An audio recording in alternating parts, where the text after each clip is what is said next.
अस्सलाम वालेकुम नाजरीन। लाहौर कलंदर्स को पीएसएल की दिफाई चैंपियन है यूं तो, लेकिन अभी तक एक मैच नहीं जीत सकी है और अब इम्कान जाहिर किया जा रहा था कि शायद लाहौर कलंदर्स वापस आ रही है, टूर्नामेंट में वापस आएगी। लेकिन अब एक बहुत बड़ा धचका लग गया है लाहौर कलंदर्स को, और ये धचका है फास्ट बॉलर हारिस रऊफ का। जैसा कि आप में से ज़्यादातर लोगों ने कल का मैच देखा होगा, कराची किंग्स के खिलाफ बड़ा सनसनीखेज मैच हुआ था।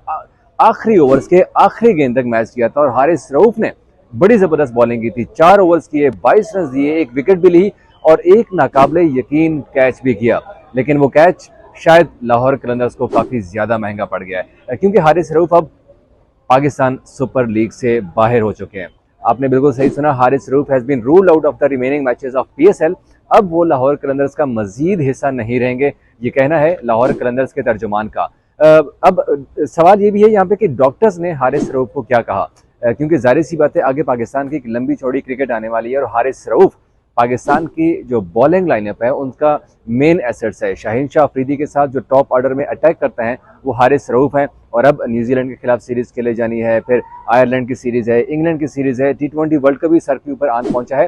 तो इस हवाले से डॉक्टर्स ने भी हारिस रऊफ को जो मशवरा दिया उसके हवाले से तमाम तफसीलात आपको बताएंगे। लेकिन मैं इस वक्त जहां मौजूद हूँ, यहाँ पर अभी थोड़ी देर पहले हारिस रऊफ यहीं से होकर गए। उनके जो ये वाला शोल्डर है, यहाँ पर डॉक्टर्स ने उनके बैंड बांधा हुआ था और हारिस यूं करके अपना हाथ लेके जा रहे थे। इसका मतलब हुआ कि जो डॉक्टर्स ने बैंड बांधा हुआ है, हारिस रऊफ की इंजरी जो है वो सीरियस नौयत की है। हालांकि जो लाहौर कलंदर्स ने अपना जो प्रेस रिलीज जारी की उसमें उन्होंने खुशकिस्मती से ये कहना है कि अल्लाह का शुक्र है कि कोई हड्डी नहीं टूटी हारिस की। हालांकि वो जिस तरह से फील्डिंग में कैच के दौरान गिरे थे और उसकी जो दर्द जो महसूस हो रहा था, जो उस वक्त स्क्रीन के ऊपर आपको नजर आ रहा था, उससे लग रहा था कि शायद नुकसान कुछ ज्यादा हुआ है हारिस का।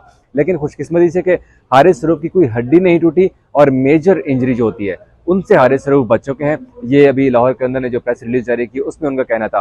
अब हारिस रऊफ की इंजरी के हवाले से मजीद डॉक्टर्स ने कहा है कि उनको आराम का मशवरा दिया गया है, 4 से 6 हफ्ते का आराम। और 4 से 6 हफ्ते के आराम का मतलब है कि न्यूजीलैंड के खिलाफ जो सीरीज होने जा रही है पाकिस्तान की अप्रैल में, वो भी हारिस रऊफ शायद मिस कर सकते हैं। अभी भी हारिस रऊफ के फैंस तो उनको यही चाहेंगे कि वो जल्द से जल्द मैदान के ऊपर आए, क्योंकि अमूमन हारिस रऊफ के ऊपर हमने देखा कि जब न्यूजीलैंड के खिलाफ सीरीज हुई थी, उनकी होम सीरीज हुई थी, वहां पर हारिस रऊफ ने कोई अच्छी बॉलिंग नहीं की थी और काफी ज्यादा तनकीद भी हो रही थी। तनकीद के साथ साथ फिर पाकिस्तान क्रिकेट बोर्ड ने भी थोड़ा सा हारिस रऊफ के बारे में एक ऐसा फैसला कर लिया कि जिससे हारिस रऊफ एक बार फिर खबरों की जीनत बन गए थे। हालांकि उनकी परफॉर्मेंस के ऊपर तो तनकीद थी ही, साथ में पीसीबी ने उनको जो उनका सेंट्रल कॉन्ट्रैक्ट था, जो कि किसी भी खिलाड़ी के लिए बड़ा इंपॉर्टेंट होता है, वो पाकिस्तान क्रिकेट बोर्ड ने रिवोक किया, उनका टर्मिनेट किया सेंट्रल कॉन्ट्रैक्ट।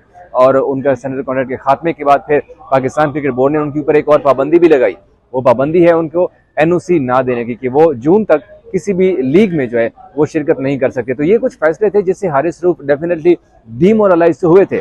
लेकिन चूंकि शाहीन अफरीदी लाहौर कलंदर्स के कैप्टन भी हैं और फिर पाकिस्तान के नेशनल T20 टीम के कैप्टन भी हैं और शाहीन शाह अफरीदी की हमेशा से सपोर्ट रही है। अभी भी हारिस रऊफ जब वापस आ रहे थे यहाँ पर होटल में और बैंड्स के साथ, हारिस रऊफ, शाहीन शाह अफरीदी भी उनके साथ थे, समीन राना भी उनके साथ थे। इसका मतलब है कि शाहीन उनको भरपूर तरीके से सपोर्ट कर रहे हैं और शायद यही वो सपोर्ट है कि हारिस रऊफ ने एक बार फिर से कमबैक किया। गुज़िश्ता रोज कराची किंग्स के खिलाफ ऐसी जबरदस्त बॉलिंग की कि जो लोग तनकीद कर रहे थे फिर वही लोग हारिस रऊफ की तारीफें करना शुरू हो गए थे। लेकिन अफसोसनाक खबर तो यही है कि फिर हारिस रऊफ अब मजीद आपको पीएसएल के मैचेस में नजर नहीं आएंगे। लेकिन हमारी दुआ है कि वो जल्द से जल्द फिट हो जाएं, क्योंकि न्यूजीलैंड के खिलाफ पाकिस्तान की एक बहुत बड़ी सीरीज आने वाली है। होम सीरीज है, 5 T20 मैचेस खेलने पाकिस्तान ने। नसीम शाह तो फिट हो चुके हैं, इधर से एहसानुल्लाह भी अभी अनफिट हैं, फिर हारिस रऊफ भी अनफिट हो चुके हैं। तो यकीनी तौर पर ये पाकिस्तान टीम के लिए भी धचका है, क्योंकि ना सिर्फ ये लाहौर कलंदर्स बल्कि पाकिस्तान टीम के लिए भी धचका होगा अगर हारिस रऊफ फिट नहीं होते। ये हमारे पास अभी तक अपडेट आई थी, क्योंकि लाहौर कलंदर्स ने अभी मजीद बड़े मैचेस खेलने हैं। 4 मैचेस वो कि वो हार चुकी है, लेकिन अभी भी लाहौर कलंदर्स पीएसएल के अंदर इन है और अभी भी वो आउट नहीं हुई पूरी तरीके से। अगर लाहौर कलंदर्स बाकी के तमाम मैचेस जीत जाती है तो फिर यकीनी तौर पर आपको लाहौर कलंदर्स एक बार फिर से बड़े पर्दे पे नजर आएगी। बड़े पर्दे का मतलब आप समझ रहे हैं कि फाइनल में नजर आएगी, क्योंकि लाहौर कलंदर्स दिफाई चैंपियन है, 2 मुसलसल टाइटल जीत चुकी है। अब तीसरे टाइटल की जंग जारी है और उस जंग में हारिस रऊफ लाहौर कलंदर्स की फौज का हिस्सा नहीं रहेंगे। Thank you.